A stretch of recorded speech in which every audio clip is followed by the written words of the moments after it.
Lamonte, Lamonte. Last name is Gwynn, Gwynn.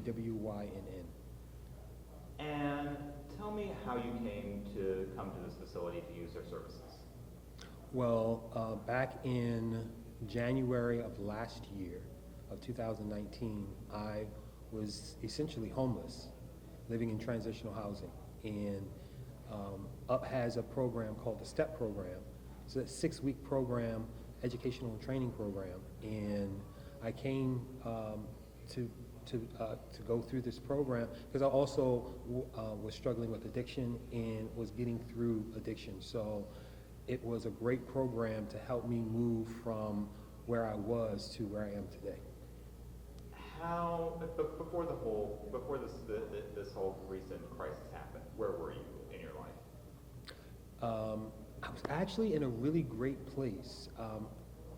In September of last year, I moved out of homelessness, moved into a place down in Thornton Park, and I'm a photographer. I own my own business, and my business started January and February, the best 2 months that I've had in a January-February season in all of my business. So things really looked like it was moving towards, like I was going to make it a great year. And then the COVID-19 crisis happened. Where are you now? Well, on March the 8th, I was on a trip from New York and came back, and I actually contracted the virus. And I did not get diagnosed until March 20th, but I had already gotten better. So that was something that I was dealing with. Now my photography business has, I'm going to call it a temporary pause, because I can't have that close contact with people right now. So financially, fortunately I have a roommate who's still working and understands what's going on, but it has been really tremendously tough financially. And you still have a roof over your head. With you having your own business, how does that affect unemployment for you? Because I know a lot of people who lost their jobs are struggling for that, but is that even available to you?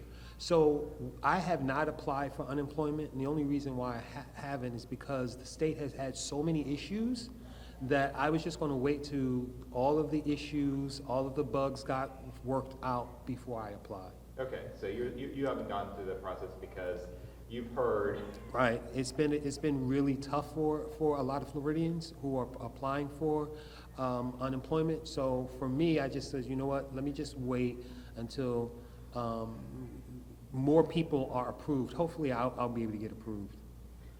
What do you, so you don't have any income coming in right now? No. But it's still, you have roommates who's basically still doing okay. So you guys are going forward. Where do you see yourself a month, 2 months, 6 months from now? So unlike a lot of mainstream media who is doom and gloom about this situation, I think that it's a learning situation that will grow from it. I'm actually looking to other resources. I'm looking into other resources for income. I'm starting up my own web series. So hopefully in the next 2 to 3 months, 6 months down the road, we'll get through this, we'll get over it. Things will be different, but hopefully not so different that I can't continue my photography business. My goal is, even if I can't, to look at other avenues of being able to make a living for myself. One of the things that I refuse to do is allow the situation to get me down, to make me feel like the world is coming to an end, to make me feel like this is the end of the road for me. It's not. It's just a bump in the road. It's just one of those things that we have to deal with, and we just have to keep a positive mindset to get over it. You said earlier that you found out you contracted it. What was going through the coronavirus for you? How did it affect you? Well, when I got back from New York, because I went up there to do a photography job. When I got back by the 8th, I got back on the 5th, by the 8th, I was just completely, my body was completely shut down. I laid down in the bed, and I didn't get up until the 12th. And that's when I went to Orlando Health. Orlando Health didn't do their first, as it was reported on the news, Orlando Health didn't do their first coronavirus test until the 15th. When I went, they told me I didn't have exposure, they sent me home, but then on the 17th, I had to go back to the hospital. I went to Advent Health. They tested me, they found out that I, in fact, did have the virus, but by then, it had gone out of my system. It was a really tough thing to battle because I just felt completely drained. I felt like my insides were on fire, and it was tough, but I'm glad that I made it through. What would you tell to people going through this about how,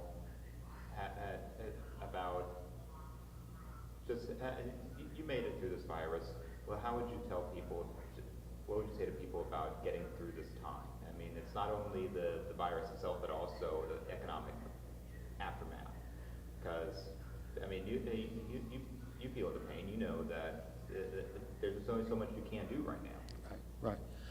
I think we can worry ourselves with anxiety and create situations of the future that haven't even happened or may not even happen. So one of the things that I do is I stay present in the moment. I see what I can do today to make my situation better and move forward with that. I don't sit around thinking about next week or next month or next year. I try to make my steps today better and every day make positive steps that will help sustain me, mentally help sustain me.